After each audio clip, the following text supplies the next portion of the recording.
देशवासियों को हार्दिक हार्दिक शुभकामनाएं।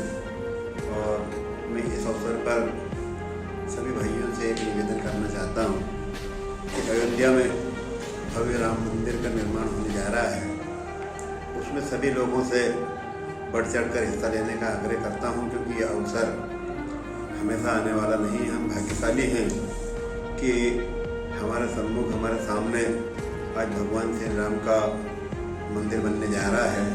तो जो 500 वर्ष पूर्व की लोगों की मंशा से जिस पे कई लोग कुर्बान हो गए, वो आज सपना पूरा होने जा रहा है। उसमें सभी लोग अपना थोड़ा बहुत अंशदान जरूर दें और इस भव्य राम मंदिर के निर्माण में सहयोग करें।